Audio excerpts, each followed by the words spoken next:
আসসালামু আলাইকুম বন্ধুরা, সকলকে আবারও অনেক অনেক শুভেচ্ছা ও ভালোবাসা জানাচ্ছি। কেমন আছেন সকলে? তো বন্ধুরা, আমি এখন ধান ক্ষেতের জমিতে, অর্থাৎ আমাদের রংপুরের বদরগঞ্জ উপজেলার রামনাথপুর ইউনিয়নের ঐতিহ্যবাহী অনেক বড় ফসলি মাঠ, আমরা আঞ্চলিক ভাষায় যেটাকে দামুয়া পাতার বলি।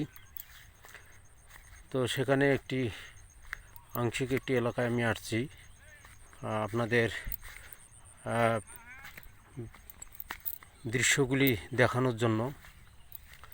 তো বন্ধুরা, আপনারা যারা কন্টেন্ট ক্রিয়েটর আছেন, যারা লং ভিডিও পোস্ট করতেছেন, তো চেষ্টা করবেন যে বেশি সময় এরকম বিভিন্ন ফসলি মাঠ, একেবারে ন্যাচারাল দৃশ্যগুলি ভিডিও ধারণ করা। তো আমিও চেষ্টা করতেছি। আপনারা দেখতে পাচ্ছেন যে আমার চতুর্পাশে বিশাল বড় ফসলি মাঠ, কিছু কিছু ধান গাছে ইতিমধ্যেই দেখা যাচ্ছে, ধান বের হয়েছে দেখা যাচ্ছে। তো আপনাদেরকে যদি দেখাই,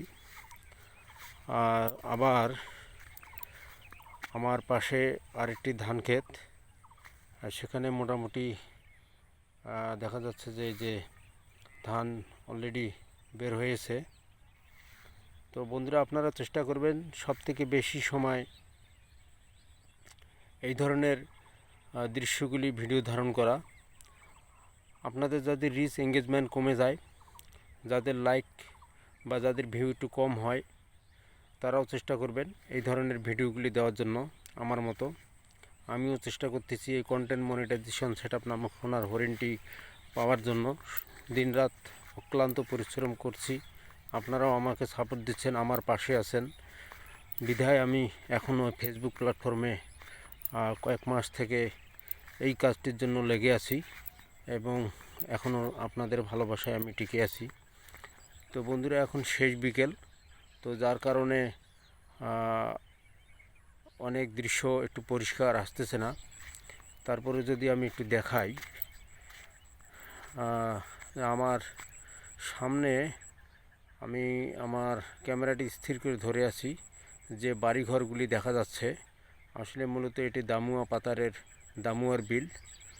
এখানে সরকারি কিছু বাড়ি কিছু আছে, যারা গৃহহীন, যাদের বাড়িঘর নেই, তাদেরকে বাড়িঘর করে দেওয়া হয়েছে সরকারিভাবে, তারা এখানে থাকে। আর এখানে একটি বিল আছে, অনেক পুরাতন, এটিও সরকারি। তো বন্ধুরা, আপনারা দেখতে পাচ্ছেন যে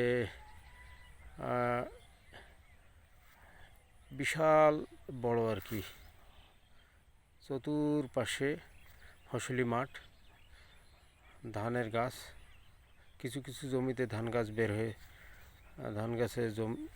ধান বের হয়েছে। আমি একটু সামনে আগাচ্ছি। তো বন্ধুরা, আমি যে বিষয়টি বলতে চাচ্ছি, বেশ কিছুদিন থেকে আপনাদেরকে লং ভিডিও আপলোড করার জন্য আমিও বলতেছি, কারণ এটি ফেসবুকের একটি আপডেট নির্দেশনা।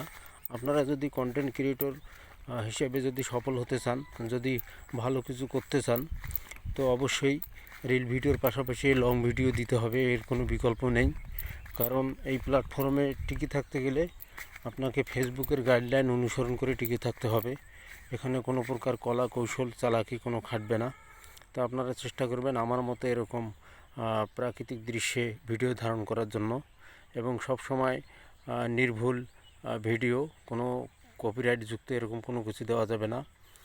আর যারা যারা নতুন, তাদের উদ্দেশ্য বলছি, তারাও চেষ্টা করবেন।